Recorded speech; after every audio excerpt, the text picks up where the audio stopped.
On the Decay of the Art of Lying by Mark Twain, under the name of Samuel Clemens. Essay for discussion read at a meeting of the Historical and Antiquarian Club of Hartford and offered for the $30 prize, which it did not take. Observe, I do not mean to suggest that the custom of lying has suffered any decay or interruption. No, for the lie as a virtue, a principle, is eternal. The lie as a recreation, a solace, a refuge in time of need, the fourth grace, the 10th muse, man's best and surest friend, is immortal, and cannot perish from the earth while this club remains. My complaint simply concerns the decay of the art of lying. No high-minded man, no man of right feeling, can contemplate the lumbering and slovenly lying of the present day without grieving to see a noble art so prostituted. In this veteran presence, I naturally enter upon this theme with diffidence.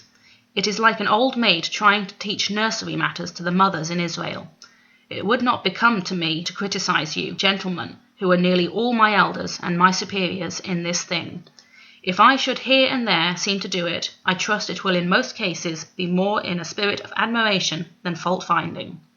Indeed, if this finest of the fine arts had everywhere received the attention, the encouragement, and conscientious practice and development which this club has devoted to it, I should not need to utter this lament, or shed a single tear.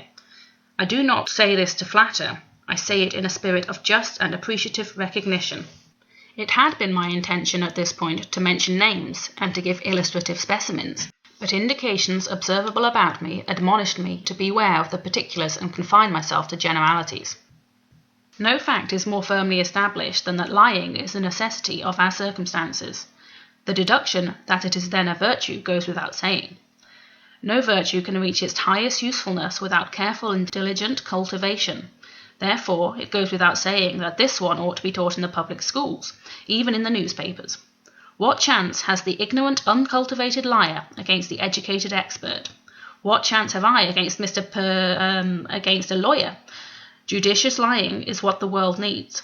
I sometimes think it were even better and safer not to lie at all than to lie injudiciously. An awkward, unscientific lie is often as ineffectual as the truth. Now let us see what the philosophers say. Note that venerable proverb, children and fools always speak the truth. The deduction is plain. Adults and wise persons never speak it. Parkman, the historian, says, the principle of truth may itself be carried into an absurdity. In another place, in the same chapters, he says, the saying is old that truth should not be spoken at all times, and those whom a sick conscience worries into habitual violation of the maxim are imbeciles and nuisances. It is strong language, but true. None of us could live with a habitual truth-teller, but thank goodness none of us has to. An habitual truth-teller is simply an impossible creature. He does not exist. He never has existed. Of course, there are people who think they never lie, but it is not so, and this ignorance is one of the very things that shame our so-called civilization. Everybody lies. Every day, every hour, awake, asleep, in his dreams, in his joy, in his mourning. If he keeps his tongue still, his hands, his feet, his eyes, his attitude will convey deception, and purposely, even in sermons, but that is a platitude. In a far country where I once lived, the ladies used to go around paying calls under the humane and kindly pretence of wanting to see each other, and when they returned home they would cry out with a glad voice, saying, "We made 16 calls and found 14 of them out," not meaning that they found out anything important against the 14. No, that was only a colloquial phrase to signify that they were not at home, and their manner of saying it expressed their lively satisfaction in that fact.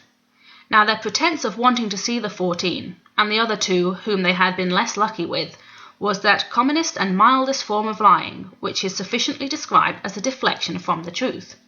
Is it justifiable? Most certainly. It is beautiful, it is noble, for its object is not to reap profit, but to convey a pleasure to the 16. The iron-souled truthmonger would plainly manifest, or even utter the fact that he didn't want to see these people, and he would be an ass, and inflict totally unnecessary pain. And next, those ladies in that far country, but never mind, they had 1,000 pleasant ways of lying that grew out of gentle impulses, and were a credit to their intelligence and an honour to their hearts. Let the particulars go. The men in that far country were liars, every one. Their mere howdy-do was a lie, because they didn't care how you did, except they were undertakers.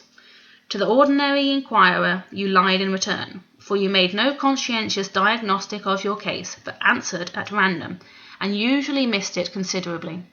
You lied to the undertaker, and said your health was failing, a wholly commendable lie, since it cost you nothing and pleased the other man. If a stranger called and interrupted you, you said with your hearty tongue, "I'm glad to see you," and said with your heartier soul, "I wish you were with the cannibals and it was dinner time." When he went, you said regretfully, "Must you go?" and followed it with a "Call again."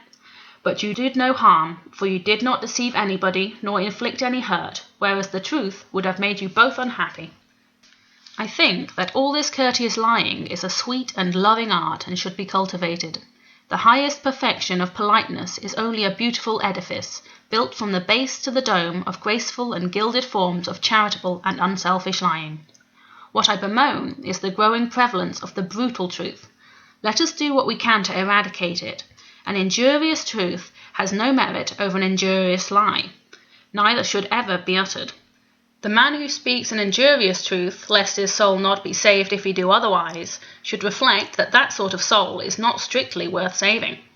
The man who tells a lie to help a poor devil out of trouble is one of whom the angels doubtless say, "Lo, here is a heroic soul, who casts his own welfare in jeopardy to succour his neighbours.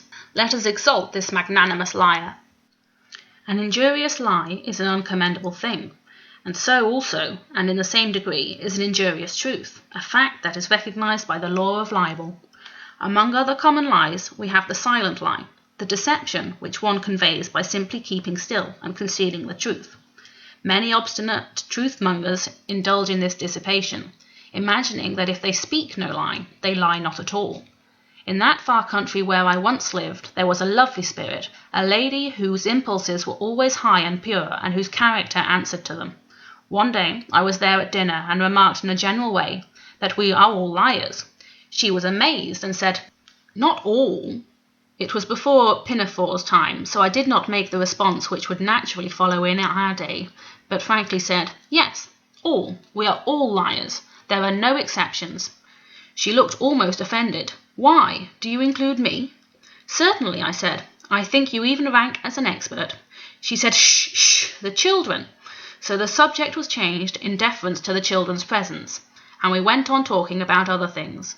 But as soon as the young people were out of the way, the lady came warmly back to the matter and said, "I have made a rule of my life to never tell a lie, and I have never departed from it in a single instance."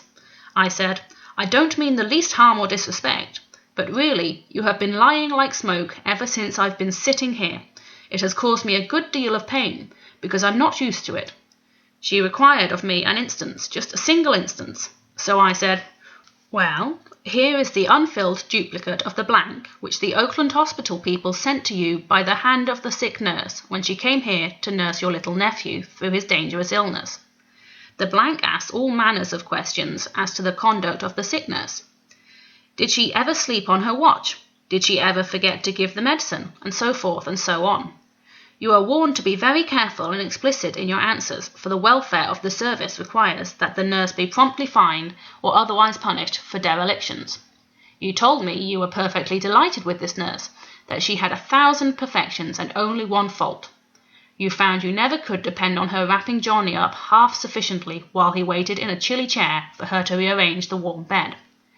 You filled up the duplicate of this paper and sent it back to the hospital by the hand of the nurse. How did you answer this question?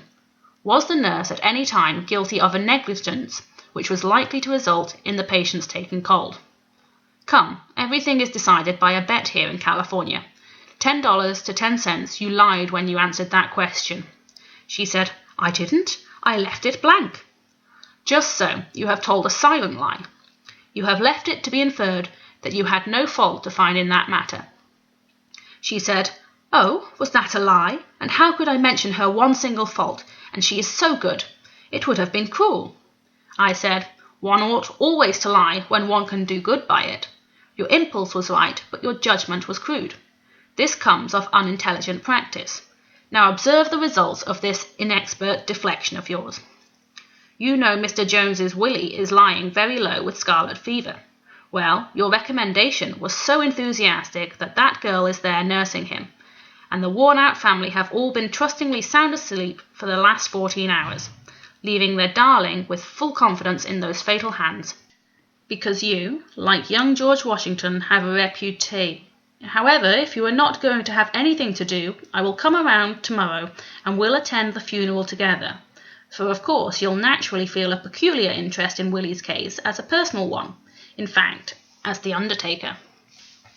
But that was not all lost. Before I was halfway through, she was in a carriage and making 30 miles an hour toward the Jones mansion to save what was left of Willie and tell all she knew about the deadly nurse.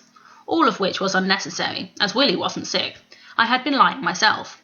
But that same day, all the same, she sent a line to the hospital which filled up that neglected blank and stated the facts, too, in the squarest possible manner. Now you see, this lady's fault was not in lying, but in lying injudiciously. She should have told the truth there, and made it up to the nurse with a fraudulent compliment further along in the paper. She could have said, "In one respect this sick nurse is perfection. When she is on the watch, she never snores." Almost any little pleasant lie would have taken the sting out of that troublesome but necessary expression of the truth. Lying is universal. We all do it. Therefore, the wise thing is for us diligently to train ourselves to lie thoughtfully, judiciously, to lie with a good object and not an evil one, to lie for others' advantage and not our own, to lie healingly, charitably, humanely, not cruelly, hurtfully, maliciously, to lie gracefully and graciously, not awkwardly and clumsily, to lie firmly, frankly, squarely, with head erect, not haltingly, tortuously, with pusillanimous mien, as being ashamed of our high calling. Then shall we be rid of the rank and pestilent truth that is rotting the land. Then shall we be great and good and beautiful and worthy dwellers in a world where even benign nature habitually lies, except when she promises execrable weather. Then am I but a new and feeble student in this gracious art.